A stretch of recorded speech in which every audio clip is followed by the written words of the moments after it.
Okay, let's unpack this. Imagine a nation sitting on like the fourth largest oil reserves on the entire planet and second largest natural gas reserves too. Yeah, just an absolute staggering mountain of natural wealth. Right. So theoretically, a country with that kind of baseline resource advantage, I mean, it should be an unstoppable economic superpower. You'd think so, yeah. Its citizens should be thriving. Exactly. But instead, imagine that same country experiencing an economy so broken, like so structurally mismanaged, Yeah. that people are literally rioting in the streets because the government ran out of foreign currency to buy chicken feed. It sounds like a contradiction, honestly. Almost an impossible scenario. You have all the fuel in the world, but the engine is tearing itself apart from the inside. Yeah, that's exactly it. Welcome to your custom-tailored deep dive. Today, we are opening the hood on the Islamic Republic of Iran. We're looking at a massive, meticulously detailed source document titled Resource Capabilities. Right, which breaks down the core engines of Iranian state power. And our mission today isn't just to, list what Iran has. We want to figure out the mechanics of how this state actually operates. Right. How does it take its available inputs, its oil, its military personnel, its deep cultural history? And translate those into actual influence on the global stage. Exactly. And more importantly, we're going to expose the deep, profound structural vulnerabilities hiding right beneath the surface. Because if we connect this to the bigger picture... Oh, absolutely. If we connect this to the bigger picture, a state's power is never just a static inventory. I mean, you can't just count the number of tanks or barrels of oil and declare a country powerful. No, of course not. It's entirely about how a system harnesses those inputs to create desired outcomes. Can it mobilize its society? Can it withstand massive international shocks? That translation from raw capability to actual executed power, Yeah. that's where the true story is. Exactly. That's the real story of any nation. And it's a story that directly impacts you listening right now. Whether you're trying to anticipate shifts in global energy markets or studying the shifting tectonic plates of geopolitics. Or just trying to make sense of why a skirmish in the Middle East sends ripples through your daily life. Right. Understanding how a middle power like Iran operates is just essential. It provides a masterclass in survival, in asymmetric warfare, and quite frankly, in structural dysfunction. But before we get into the mechanics, we really do need to acknowledge a major hurdle that the source material highlights right away. Oh, the data issue. Yeah. Data on Iran is notoriously difficult to verify. We're operating in an environment where information carries a massive margin of error. Right, you have a severe underestimation from some international sources. And wild exaggeration from domestic state media. So this document synthesizes multiple conflicting inputs to try and find the operational truth somewhere in the middle. Exactly. And speaking of the truth, let's explicitly set the ground rules for today's deep dive. Always a good idea. Our sources deal with highly charged, incredibly complex geopolitical conflicts involving the United States, Israel, and various regional neighbors. Yeah, it's a minefield. It is. So we are going to impartially report the strategies, the military doctrines, the economic policies, and the historical events exactly as the source material presents them. Right. We aren't endorsing any political viewpoints, and we aren't taking sides. We are simply here to lay out the mechanics of how this specific state apparatus functions. We are looking at the blueprints. Nothing more, nothing less. Perfect. So, if we want to understand a state's capacity to project power, we really have to start by looking at its checkbook. Yep, the economy. A military can't march, and a government can't influence without an economic engine driving the machine. Yeah. And Iran operates what the text calls a state-led, oil-dependent economy. It's a classic rentier model. Right, meaning the state sustains itself largely by renting out its natural resources to foreign clients rather than, relying on the domestic taxation of a productive middle class. And the scale of this economy is massive. I mean, by 2016, we're looking at a GDP of over $412 billion. Oh. Yeah, and a population of over 80 million. To put that in perspective, that makes it the second largest economy and the second largest population in the entire Middle East and North Africa, the MENA region. But the defining characteristic here isn't the size, right? It's the extreme whiplash-inducing volatility. Oh, absolutely. The numbers are wild. Yeah, like between 1999 and 2006, Iran's GDP grew by a very healthy average of 5.8% per year. You'd look at that and think, okay, emerging market, solid growth. Sure, it looks great on paper. But then you look at a year like 2012, and the economy violently shrinks by 6.6%. Yeah, which isn't just a recession, that's an economic earthquake. Exactly. And that volatility isn't an accident, nor is it purely the result of fluctuating global oil prices, right? No, it is deeply tied to domestic political management. The source document breaks down the modern economic history of Iran into 4 distinct eras of presidential management. 4 eras, okay. Yeah. It's almost as if 4 completely different architects were hired, one after the other, to build a house, and each one started by taking a sledgehammer to the previous guy's foundation. That is a great analogy. Let's walk through that history because it explains so much of the current dysfunction. Sure. So the first era is the war economy. Spanning from 1980 to 1988. Right, dominated by the Iran-Iraq War. And the human cost was horrific. I mean, over 500,000 young Iranians lost their lives, which fundamentally altered the demographic and skilled labor makeup of the country for a generation. God, yeah. And the economic damage was equally staggering. The source estimates $620 billion in direct economic destruction. 620 billion, Yeah. yeah. During this decade, every single national policy priority was geared strictly towards survival and supporting the war effort. The state took absolute control. So what did that look like? Well, they implemented heavy rationing, they introduced massive price controls, and crucially, they instituted a policy of import substitution. Wait, let's define that for a second. Import substitution sounds like dry economic theory, but what does that actually look like on the ground for, like, an average business owner? Good question. It means the government essentially builds a wall around the economy. The goal is to stop relying on foreign imports and force the country to produce everything domestically. Okay, sounds good in theory, but But in practice, especially during a massive war, it means businesses are suddenly cut off from the global supply chain. right. Like, if you run a factory in Tehran and you need a specialized German valve to keep your assembly line running, you just can't get it. The state won't give you the foreign currency to buy it. Because the state is hoarding all the foreign currency, all the U.S. dollars to buy weapons. Precisely. They established a multiple exchange rate system specifically to corral foreign currency for the military. As a result, domestic industries were just starved of spare parts and raw materials. So there's grinding to a halt. Basically, yeah. The source notes that during the 1980s, Iranian industries were operating at a dismal 30% capacity. Wow, 30%. Yeah, and gross domestic investment plummeted by an average of 6.6% every single year. Add to that the fact that global oil prices collapsed in the 1980s, and you have a recipe for total economic devastation. For sure, government deficits spiraled to make up 50% of all state spending. And per capita income, the actual wealth of the average citizen dropped by 45% compared to before the 1979 revolution. Almost cut in half. Yeah. By the time the war ends in 1988, the engine is smoking, sputtering, and barely keeping the lights on. Which brings us to the second era. Okay, the second architect. Right. Populism and reform, largely steered by 2 presidents, Akbar Hashemi Rafsanjani and Mohammad Khatami. Rafsanjani comes in first, right? Yes. He looks at this devastated, state-controlled war economy and tries to drag it into the modern world.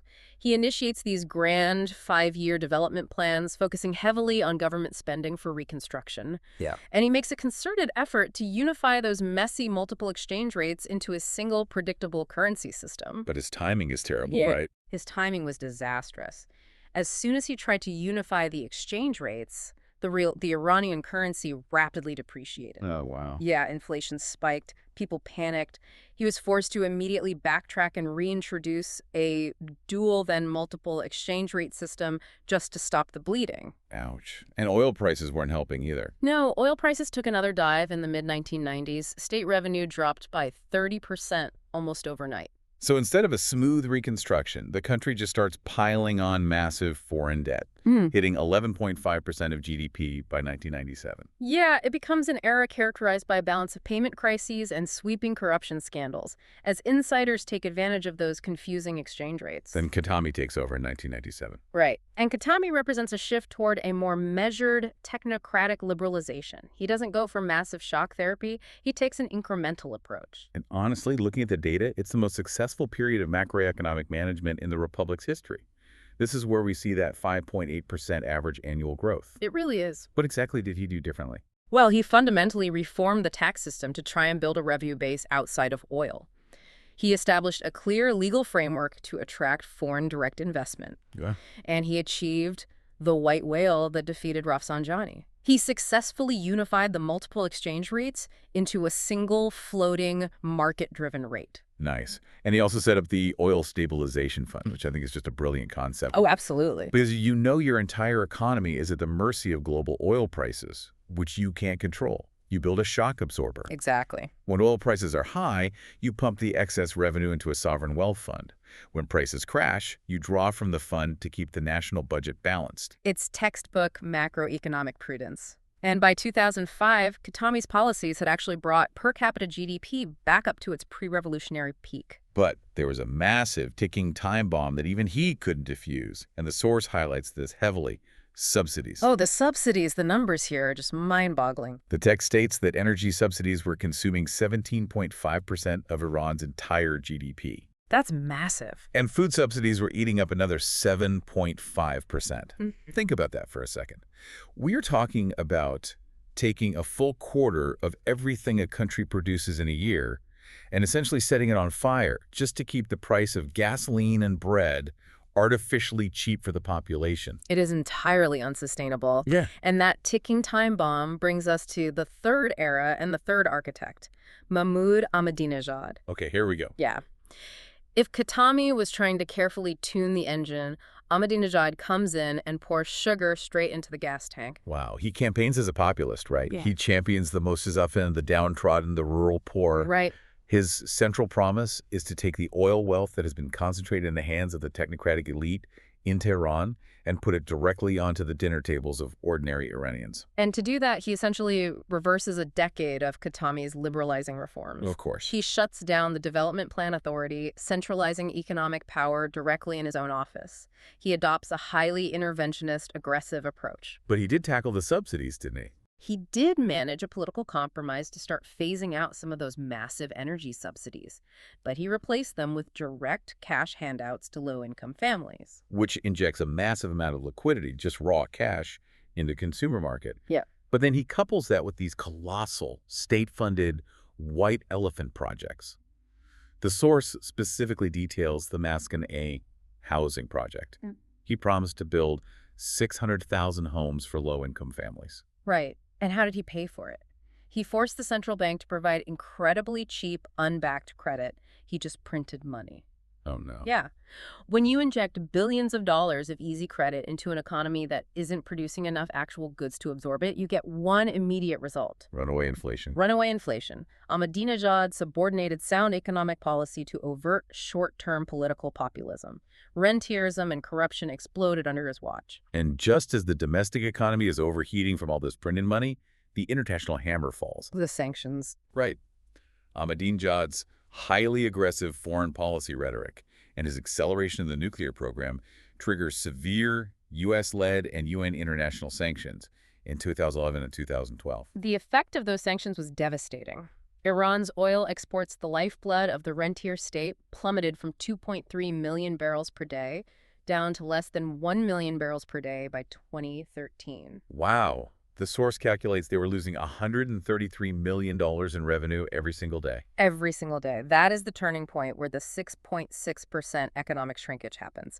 The real loses half its value almost overnight. Unbelievable. Official inflation hits 31.5%, but the document suggests the real felt inflation rate on the street was probably closer to 40%. 40% inflation. That's crippling. And this is where we have to talk about the chicken crisis of 2012, because it perfectly illustrates how high-level macroeconomic mismanagement translates into immediate civilian panic. What's fascinating here is that the chicken crisis was an entirely manufactured disaster. It wasn't a drought, it was a policy failure. Okay, break that down for us. Remember how Khatami unified the exchange rates? Ahmadinejad had undone that. He went back to a dual exchange rate system. Right. The government kept the real artificially overvalued for a select group of favored importers, allowing them to buy foreign goods cheaply. But as the sanctions hit, the government physically runs out of U.S. dollars to hand out to these importers. Exactly. And one of the things Iran desperately needs to import is feedstock, the grain and vitamins needed to feed poultry. Okay, I see where this is going. When the foreign currency dried up, the politically connected importers who usually bought the feed couldn't get it, or they hoarded what they had. Suddenly, the domestic supply of chicken plummeted. And the price of chicken skyrockets by 70% in a matter of weeks. Yeah. You have average citizens who are already dealing with 40% inflation, watching their currency become worthless, and now they can't even afford the most basic staple protein for their families. People actually took to the streets. There was civil unrest, police interventions, protests over the price of poultry. It demonstrates the ultimate fragility of their system. A structural dependency on an artificial exchange rate, combined with international isolation, instantly translates to empty grocery shelves and riots. Yeah, and the official unemployment rate during this period hit 12.2%. But the source points out a much darker reality regarding youth unemployment. Right, Iran had a massive baby boom right after the revolution. By the 2010s, millions of young, highly educated, university-trained Iranians were entering the workforce.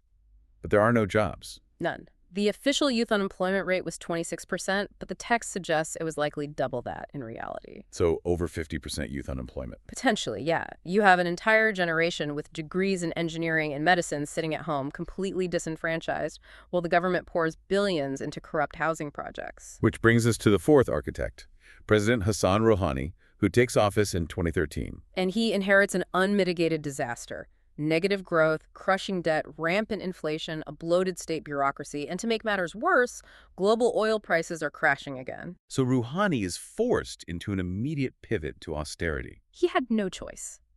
His entire first term was dedicated to triage, basically stabilizing the macroeconomic indicators. Yeah. He implemented strict fiscal discipline. Right. He raised taxes, slashed government spending, and aggressively attacked inflation. He essentially hit the brakes on Ahmadinejad's populism, halting the Maskani Mayor housing project and trying to restructure those cash handouts. The text notes he was desperately trying to push for structural reforms to attract foreign investment.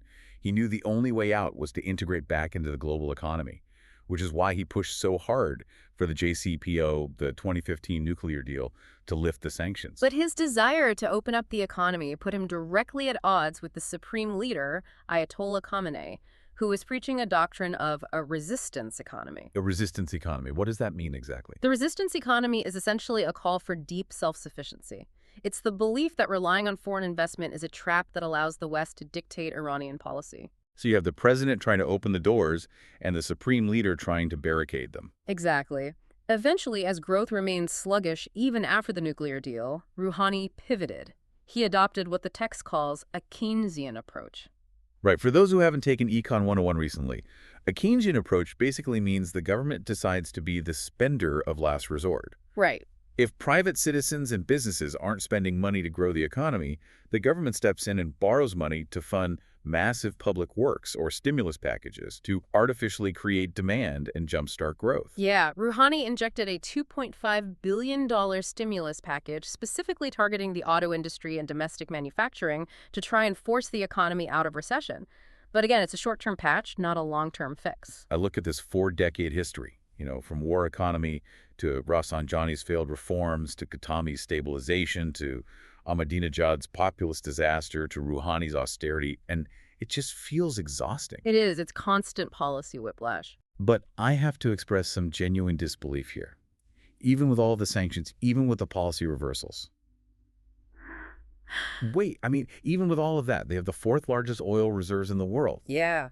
How do you consistently fail to build a functional economy with that much liquid wealth bubbling out of the ground? It seems like you would have to actively, intentionally design a system to fail. What's fascinating here is that your skepticism is exactly where the source document goes next. The failures we just discussed are not just the result of bad presidential decisions. They're not. No, they are symptoms of a much deeper systemic disease. The economy is essentially designed to be inefficient. This brings us to the core concept of structural traps and political rentierism. Okay, let's dissect this structural trap. Yeah. Because if we want to understand Iran's real power, we have to understand what's holding it back. Absolutely. The text identifies several key features causing this permanent dysfunction. First is the sheer bifurcation of the political system. Bifurcation. Iran's governance model is incredibly complex. Yeah, very. You have elected institutions like the presidency and the parliament, but they are entirely subordinate to unelected, theocratic institutions led by the supreme leader, like the Guardian Council. And this creates a multitude of competing, redundant, and often hostile centers of power. It's a system of parallel institutions. For every government ministry, there is often a shadow religious or revolutionary council doing the exact same thing, but answering only to the supreme leader. That sounds like a logistical nightmare. It is. It creates massive duplication of effort, an utter lack of transparency, and zero accountability. If an economic policy fails, the president blames the unelected councils, and the councils blame the president. Exactly. And the second major feature of this structural trap is the fundamental ethos of the state itself. The primary goal of the Iranian economic system is not efficiency, productivity, or global competitiveness. No, the primary goal is regime survival through full employment and social welfare. Which leads us to the state-owned enterprises, or SOEs. The state controls massive sectors of the economy, utilities, manufacturing, energy. And because the goal is full employment to prevent social unrest, these SOEs operate with absurd levels of overemployment. The source specifically points to the 1990 labor law as a major culprit here. It is an incredibly rigid piece of legislation that makes it practically illegal, or at least financially ruinous, for an employer to lay off a worker. Right. Imagine you run a state-owned tractor factory, technology improves or demand drops, and you realize you only need 500 workers to run the plant efficiently, but you currently employ 2,000. Okay. Under the 1990 labor law, you can't fire those 1,500 redundant workers, so they just clock in, do nothing, and collect a paycheck. And because that factory is bleeding money paying ghost workers, it runs a massive deficit. But it never goes bankrupt because the government simply bails it out with oil money every year to keep the peace. Exactly. There is zero incentive for these companies to innovate, increase productivity, or compete. And this isn't just a small fringe of the market.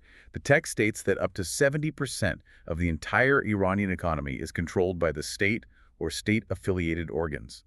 It is a suffocating monopoly. It really is.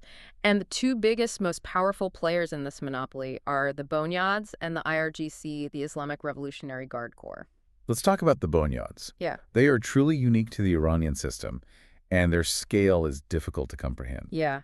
Bonyads translate roughly to religious charitable foundations. Following the 1979 revolution, the state confiscated massive amounts of wealth, real estate, and businesses belonging to the Shah and the ousted elite. Right. They transferred all of those assets into these bonyads, originally with the mandate to provide social services to the poor and families of war martyrs. But over the decades, they have mutated.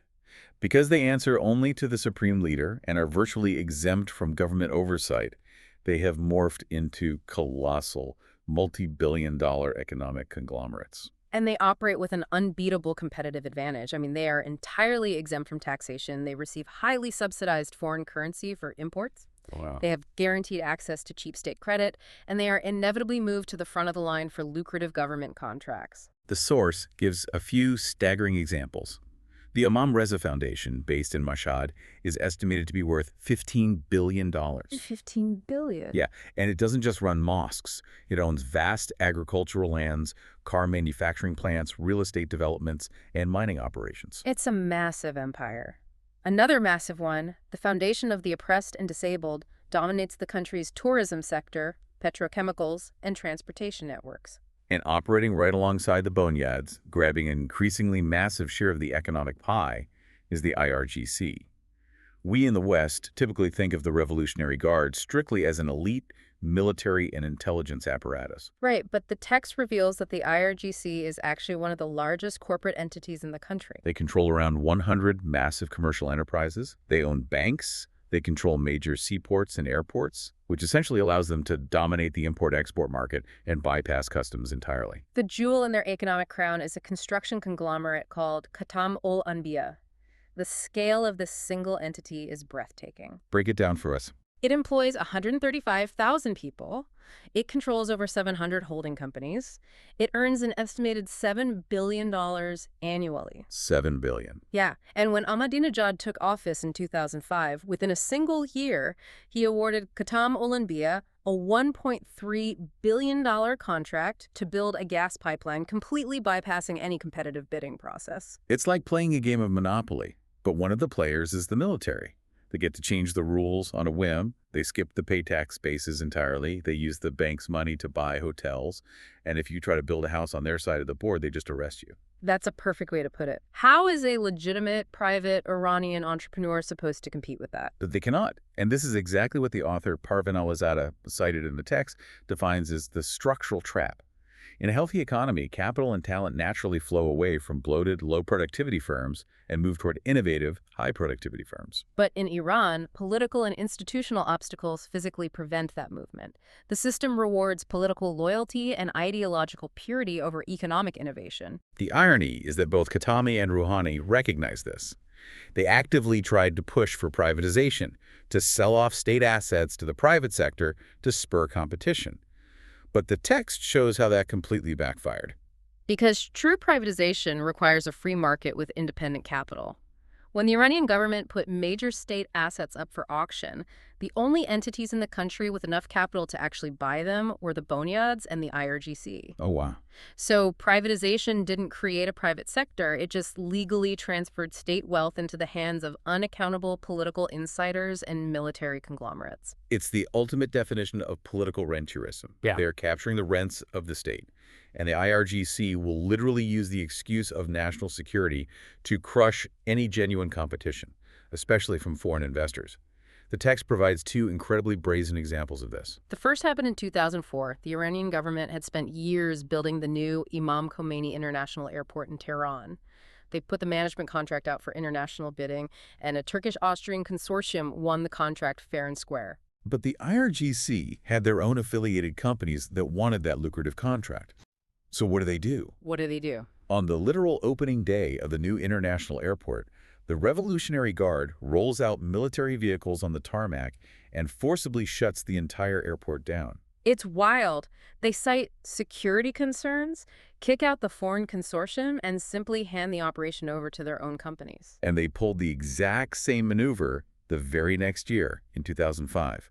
A foreign telecom company, Turkcell, won a major tender to build and operate a new mobile phone network in Iran. Right. And the IRGC, recognizing the massive profit potential of the telecom sector, intervened, cited security risks, forced Turkcell out, and ensured the contract went to an IRGC-affiliated consortium. This brings us back to your point about the mechanics of power. If you were listening to this and you were an executive at a multinational corporation looking at emerging markets, why on earth would you ever invest a single dollar in Iran? You wouldn't.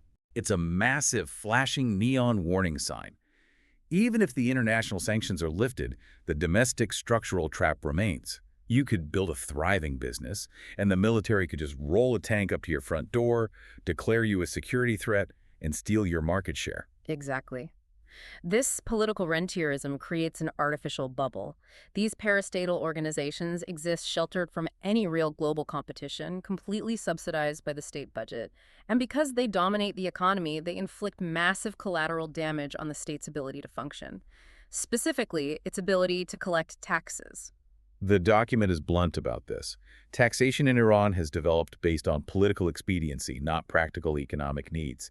Because the bonyads and the military-linked companies are politically untouchable, they have historically been entirely tax-exempt. And the scale of the lost revenue is staggering. The text quotes an Iranian tax official who estimated that the government loses up to 25% of its entire GDP, somewhere between $12 to $20 billion every single year, to tax evasion, avoidance, and outright exemptions for these massive entities. Let's put that in perspective. In 2015, domestic taxes accounted for a measly 6.5% of Iran's GDP. 6.5%. Yeah. Compare that to the United States, where tax revenues hover around 26% of GDP, or European nations where it's even higher.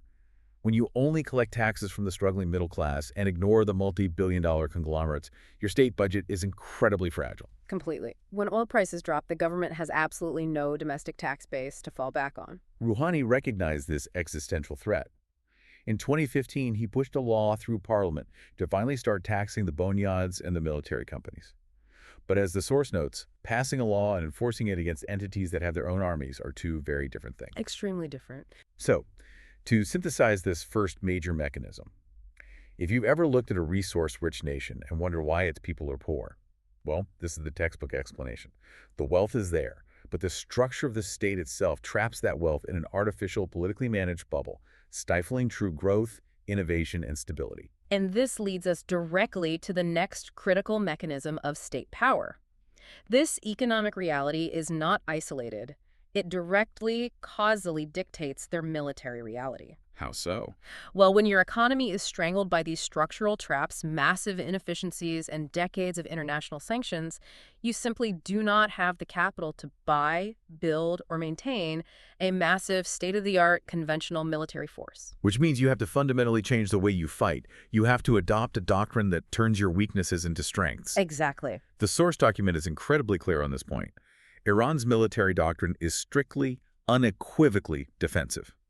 It focuses entirely on two concepts: deterrence and denial. They learned a very harsh, defining lesson in February 1991 during the First Gulf War. Oh, right. The Iranian leadership watched as the United States and its coalition partners absolutely dismantled Saddam Hussein's conventional army, which was one of the largest in the world at the time, in a matter of days. Just wiped out. Yeah, the sheer technological superiority of Western air power and precision munitions was undeniable. It was a wake-up call. It demonstrated the utter futility of a middle power trying to fight a superpower in a symmetric head-to-head conventional war.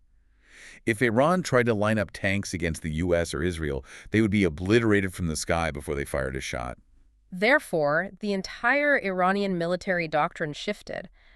How do you defend yourself if you know you cannot win a traditional war? Right. You rely heavily on asymmetrical warfare. You rely on guerrilla tactics, proxy forces, ideological zeal, and the unforgiving geography of your own country.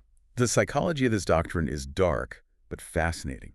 It is entirely about the mathematics of attrition. Yep. The goal is not to win in the traditional military sense. They aren't trying to conquer territory or destroy an enemy's military entirely. The sole objective is to make the cost of attacking Iran so agonizingly high in terms of human casualties, economic disruption, and protracted, endless conflict that adversaries are deterred from ever pulling the trigger in the first place. The text highlights a specific formalized strategy called the Mosaic Doctrine. It was created in 2005 by Major General Muhammad Ali Jafari, who subsequently became the commander of the entire IRGC.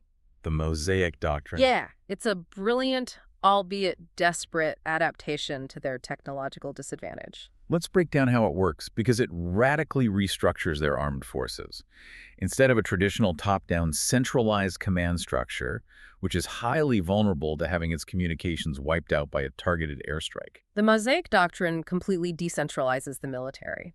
They divided the country into 31 distinct regional commands, one for each province and two specifically dedicated to defending the capital, Tehran. The critical feature here is autonomy.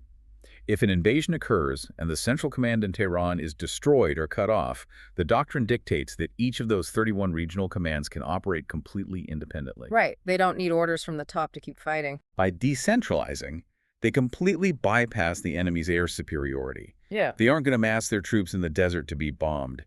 Instead, their strategy is to melt into the cities and the mountains. They want to draw invading forces into deep, localized urban insurgencies. They want to turn every single province into a bloody quagmire. If you'll allow an analogy, it's very much like a swarm of hornets defending a nest against a bear. Oh, I like that. A hornet cannot overpower a bear symmetrically. It lacks the mass and the strength. But if the hornets swarm, if they use thousands of decentralized asymmetric stinging attacks from all directions, they can inflict enough sustained agony that the bear eventually decides the honey simply isn't worth the pain. That is exactly the dynamic, and we see this hornet swarm logic mirrored perfectly in their naval strategy. Right. The Persian Gulf is one of the most heavily militarized bodies of water on Earth. Iran knows it cannot build aircraft carriers or massive guided missile destroyers to go toe-to-toe with the U.S. Navy's Fifth Fleet. They don't even try. Instead, their naval doctrine relies almost entirely on thousands of small, incredibly fast attack vessels,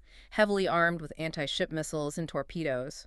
They rely on the extensive covert laying of naval mines. And they utilize fleets of midget submarines that are incredibly difficult to track in the shallow, noisy waters of the Gulf. Their entire naval strategy isn't about controlling the open ocean. It's about ambushing and disrupting geographic choke points. And the ultimate choke point, the absolute center of gravity for global energy markets, is the Strait of Hormuz.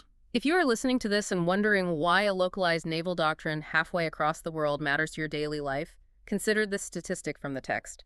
20% of the world's total oil exports travel through that narrow strait. 20%. It is the jugular vein of the global economy. Iran has explicitly signaled that if they're attacked or if their regime is facing an existential threat, they will block the Strait of Hormuz. They will swarm it with fast boats, saturate it with mines, and fire coastal defense cruise missiles at commercial tankers. The strategic goal of blocking the strait is twofold. First, it internationalizes the conflict.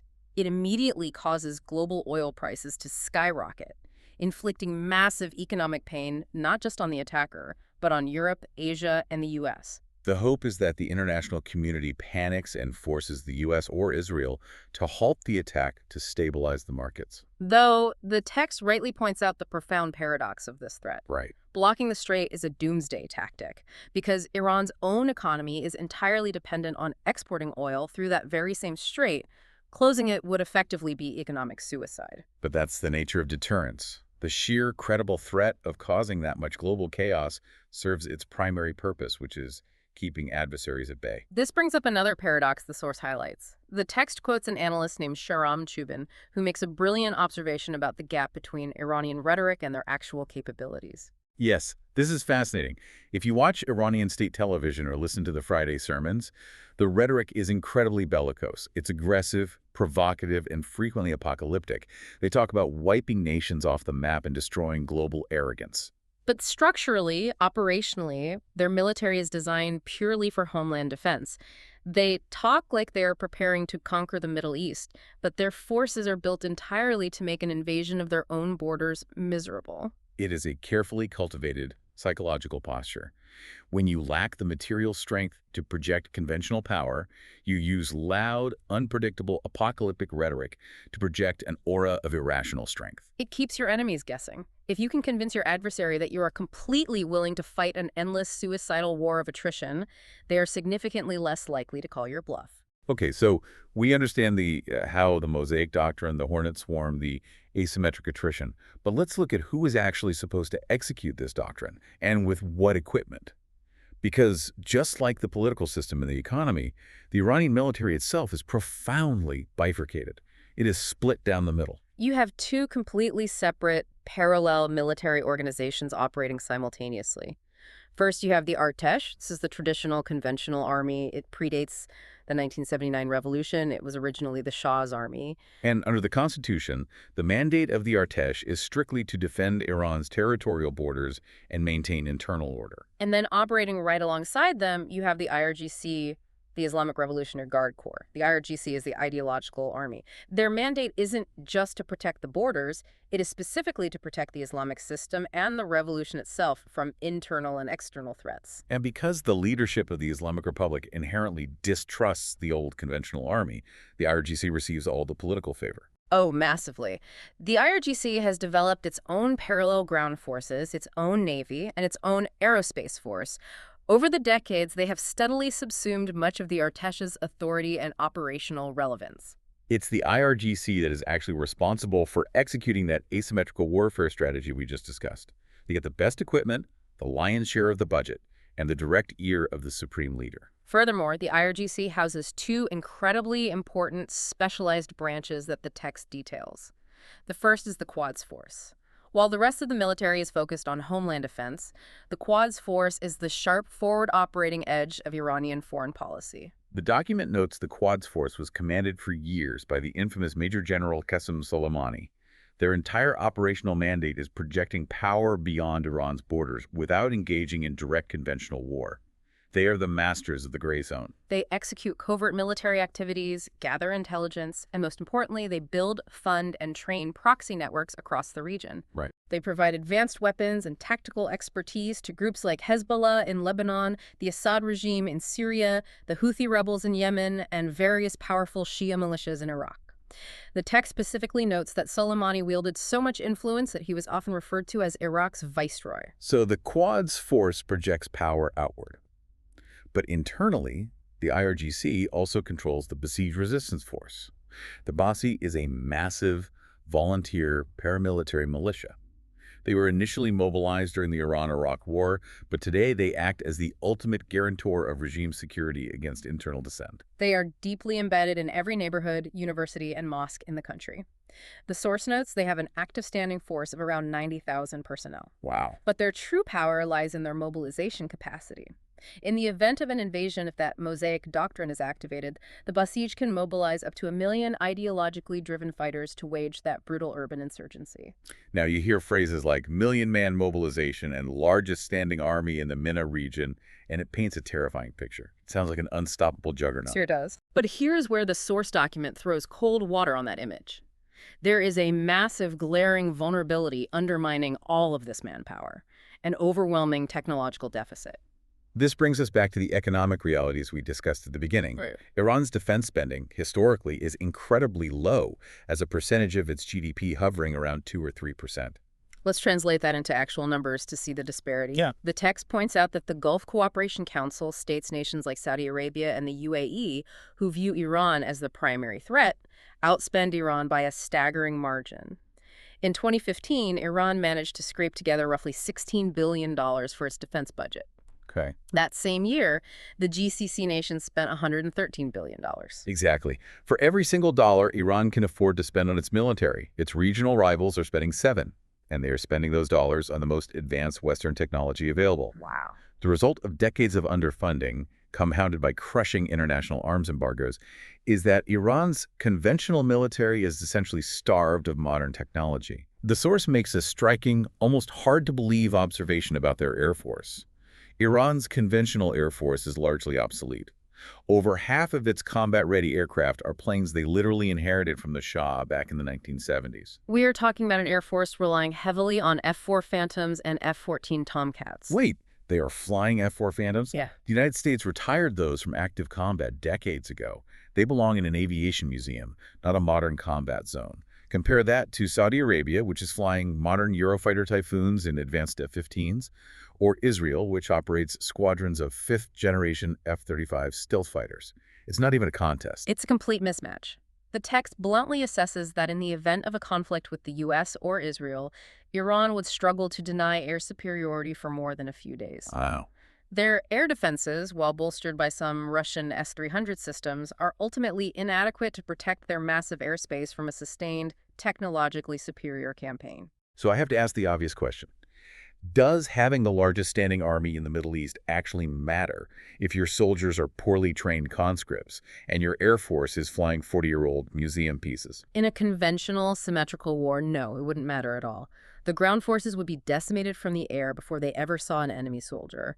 And the Iranian high command is acutely aware of this vulnerability. Right. That profound technological starvation is the exact reason they are forced to rely on the asymmetric Mosaic doctrine. But it is also the driving force behind their massive investment in the one area of military technology they could successfully indigenize: ballistic missiles. Right. If you don't have a modern air force to strike targets hundreds of miles away, you have to build an alternative delivery system. With significant assistance from China and North Korea in the 1980s and 90s, Iran poured its limited resources into developing domestic missile production. Today, the text confirms they possess the largest and most diverse ballistic missile arsenal in the Middle East. They have developed a range of solid and liquid-fueled missiles capable of hitting targets up to 2,000 kilometers away. That range is highly strategic. It comfortably covers Israel, Saudi Arabia, and every single United States military base in the region. Missiles are the ultimate cost-effective deterrent. You can't win an aerial dogfight, so you go thousands of relatively cheap, domestically produced missiles. And the strategy is volume. Volume, right. The source notes their precision and accuracy have historically been questionable, but strategically, that almost doesn't matter. The threat is that they will fire so many missiles simultaneously that they simply overwhelm and saturate the enemy's advanced missile defense shields, like the Patriot or Iron Dome systems. It's a blunt instrument, but it absolutely forces adversaries to calculate the cost of engagement. The document also addresses the elephant in the room regarding deterrence: the nuclear program. The text is precise in its language here. Iran has achieved advanced nuclear capability. They have the scientific expertise, the centrifuges, and the enrichment infrastructure. However, by all accounts detailed in this source, they have never crossed the final threshold to actually produce and test a nuclear weapon. They exist in this highly controversial space as a semi-threshold state. Let's define what that means for a listener who isn't a non-proliferation expert. Under the 2015 JCPOA, the nuclear deal we mentioned earlier, Iran agreed to place its program under the strictest international supervision regime in history. They drastically reduced their stockpile of enriched uranium and halted their ability to produce highly enriched fissile material, which is the specific weapon-grade core required to make a nuclear bomb explode. But they retain the knowledge and the basic infrastructure. Correct. Being a semi-threshold state means they maintain the latent potential to break out and develop a weapon in the relatively near future if they assess that the regime is facing an imminent existential threat. The capability itself acts as a massive, unspoken background deterrent. And the text notes this is heavily debated internally within Iran. Reformists argue that actually building a bomb would be a catastrophic mistake. It would spark an uncontrollable, highly destabilizing regional arms race with Saudi Arabia and likely invite a preemptive, devastating military strike from Israel. But conservatives, however, argue that looking at countries like North Korea, weaponization is the only absolute guarantee against American regime change. So you have a military posture built entirely around deterrence, missiles, proxies, and threshold nuclear capability. Yeah. But if we look at the internal mechanics again, the text highlights a huge, crippling cost to that bifurcated military structure we discussed earlier. Yeah. Having the Artesh and the IRGC operating side by side isn't just redundant, it's actively harmful to their combat readiness. Just like in the economy, parallel institutions breed profound duplication, massive waste, and brutal bureaucratic competition for a shrinking pool of resources. The internal friction is immense. The IRGC actively resists attempts to professionalize the overall armed forces or coordinate joint commands with the Artesh. You have two massive military branches that essentially refuse to talk to each other. They struggle with basic interoperability. The text even notes that this toxic friction extends to the intelligence services.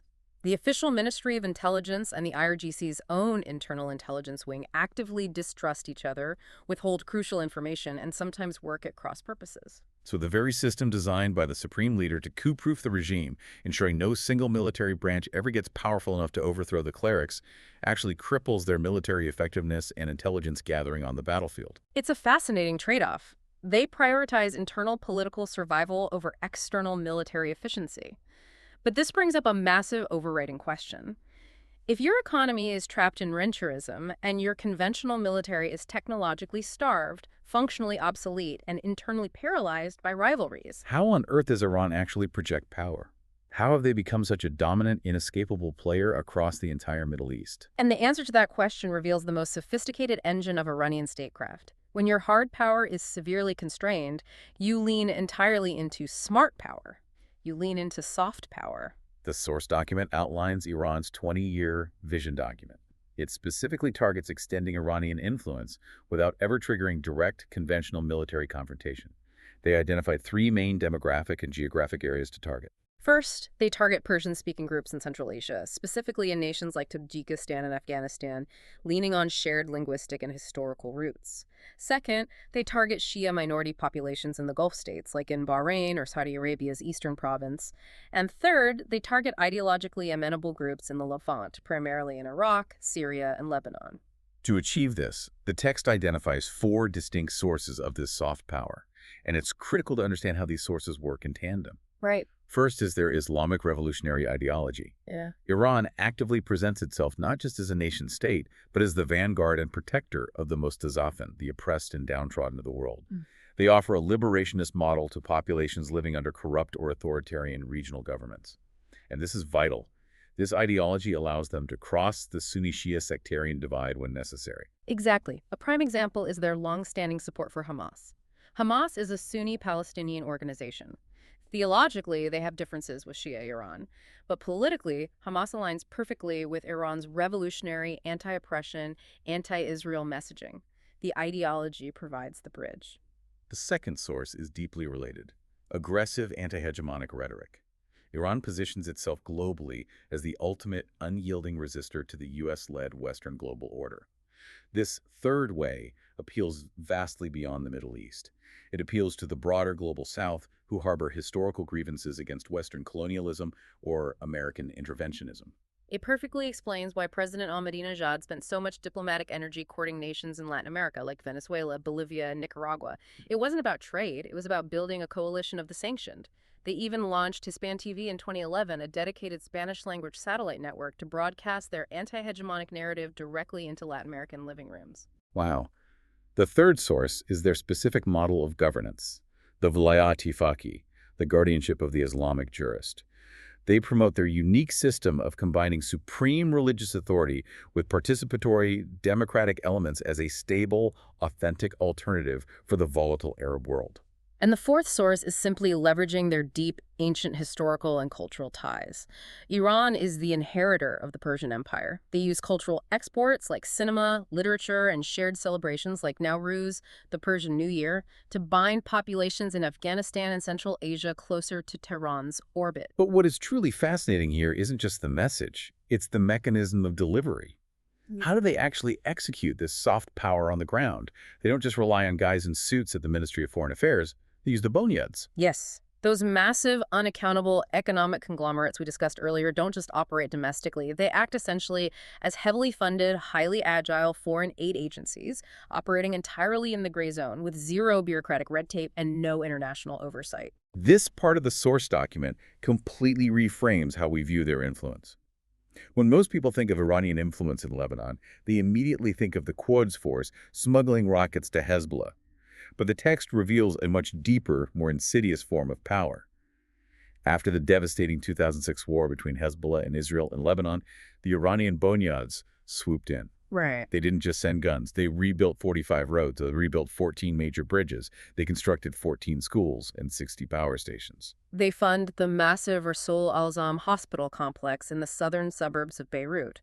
The families of Hezbollah fighters receive free, state-of-the-art healthcare there, paid for by Iranian foundations. They are literally building the critical infrastructure of Lebanese society. And they apply the exact same playbook in Afghanistan. The text states that Iran has been a massive, quiet contributor to Afghanistan's post-Taliban reconstruction. They built the primary electricity grid in the western Afghan city of Herat, plunging that entire region into dependency on Iranian power. Bonyads employ thousands of Afghan workers in cross-border trade. They heavily funded the Khatam al-Nabiyyin University in Kabul, supplying 80% of its entire library collection to ensure the curriculum aligns with Iranian perspectives. Because of these deep, intertwined cultural and economic investments, the source notes that Iran accounts for a staggering 70% of the total trade volume between the two countries. That's massive. If you are a local citizen living in war-torn southern Lebanon or western Afghanistan, and the state government is too corrupt or weak to help you, but the Iranian Foundation is fixing your roads, wiring your electricity, and treating your sick kids, that generates a level of deep generational loyalty and political capital that a conventional tank battalion simply cannot achieve. It is a brilliant, highly effective, highly contextualized strategy. They use soft power to build the foundation and then leverage that goodwill to protect their hard power proxy forces like Hezbollah. However, the source document highlights a massive corresponding vulnerability to this strategy. Right, because the Iranian regime intimately understands the devastating potency of soft power, they are utterly existentially terrified of it being used against them. This brings us to a critical concept in Iranian security thinking, Jack in Arm, or the soft war. The document notes a massive shift in Iranian threat perception following the 2009 Green Movement. This was the massive, widespread domestic unrest that erupted following the disputed re-election of Ahmadinejad. Millions of Iranians took to the streets protesting what they saw as a rigged election. And the Iranian leadership panicked. They looked at those protests, organized heavily via social media and blogs, and concluded that the primary threat to their survival was no longer a U.S. military invasion. The primary threat was cultural subversion from within. They developed a genuine, institutionalized belief that the West, frustrated by its inability to defeat Iran militarily, had launched a coordinated soft war. They view Western NGOs, human rights campaigns, Hollywood movies, and international media outlets, specifically targeting the BBC Persian service, not as passive media, but as an active, weaponized cultural NATO. They believe the internet is a deliberate tool of subversion designed to hollow out Islamic values, trigger a velvet revolution, and disintegrate the entire system from the inside out without firing a single bullet. And what's fascinating is how they respond to this cultural threat.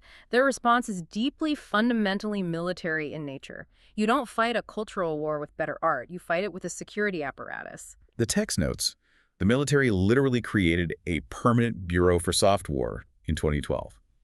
They established a national cyber defense center. They pour massive resources into building a halal internet, a national intranet firewall designed to completely block foreign content and isolate their population. They created specialized cyber police divisions to monitor social media, track IP addresses, and crack down on online activists. They approach culture as a physical battlefield. But the source points out that this state-controlled, heavy-handed approach to fighting a cultural war is inherently flawed. Because the government is so censorial, because they crush independent journalism and art, the cultural products they try to export are often viewed with deep suspicion, even by their allies. People aren't stupid. They see the heavy-handed political agenda behind the state-sponsored religious broadcasts or the historical dramas. It limits their authentic, organic appeal. I have to point out a massive, almost comical irony here. Iran is incredibly adept at exporting its own cultural influence to places like Lebanon, Iraq, and Afghanistan. They are absolute masters of operating in the gray zone of international soft power. But the moment incoming cultural influence crosses their own borders, they treat it like an invading armored division. That is exactly the dynamic. They want global reach, but absolute hermetically sealed domestic isolation from competing ideas. And as the world becomes increasingly digitized and interconnected, that is a contradiction that requires increasing amounts of state violence to maintain. If you are listening to this, this is perhaps the ultimate takeaway for understanding the modern geopolitical landscape. The nature of conflict has changed. Power today is less and less about who has the most fighter jets or tank battalions. It is increasingly about who is building the regional power grids, who is funding the university scholarships, who controls the flow of digital information, and who owns the narrative on social media.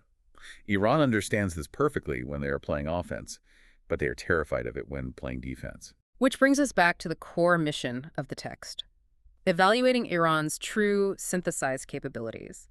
They have built an impressive, resilient asymmetric capability, both militarily through the Mosaic Doctrine and culturally through the Boneyard networks. But it all rests on a fundamentally weak, decaying economic foundation. Let's synthesize everything we've unpacked today. Based strictly on the analysis in the Resource Capabilities document, Iran is the quintessential middle power. They are undeniably incredibly resilient. They survived the devastation of an 8-year war, they've survived decades of the most crippling international financial sanctions ever deployed, and they survived massive, self-inflicted internal inefficiencies. Right. Yet they remain structurally trapped. Their economy is weighed down by rampant political rentierism, the monopolistic dominance of the bonyads and the IRGC, and a catastrophic inability to collect domestic taxes. Their conventional military is hampered by severe technological deficits, forced to rely on 40-year-old planes, and paralyzed by internal rivalries between the conventional army and the Revolutionary Guard. This raises an important question. What are the actual limits of their asymmetrical success? They have achieved significant, undeniable leverage across the region in Lebanon, Syria, Iraq, and Yemen by cultivating proxy forces and exploiting power vacuums. But can a strategy built entirely on asymmetric disruption ever result in true, stable, regional dominance? And that question leads me directly to a final provocative thought that I want to leave with you, the listener. It's a concept drawn directly from the concluding analysis of our source material, but one we haven't fully explored yet today. The sectarian ceiling of Iran's strategy. Okay. We've seen how brilliantly Iran utilizes its Shia-linked proxy networks and its deep boneyard investments to project power far beyond its borders. They have gained undeniable leverage in places like Lebanon, Syria, and Iraq by acting as the protector of Shia populations. But consider this dynamic. By leaning so heavily into this specific sectarian Shia religious identity to build its proxy power and cultural influence, Iran inherently alienates the massive Sunni majority of its regional neighbors. They build deep loyalty with the minority, but engender deep suspicion from the majority. Here is something for you to mull over as you watch the news this week. Has Iran engineered a brilliant asymmetrical defense that actually creates its own ultimate containment? By successfully winning all these individual sectarian proxy battles, do they guarantee that they can never truly unite or win the broader Middle East? Thank you for joining us on this deep dive. We'll see you next time.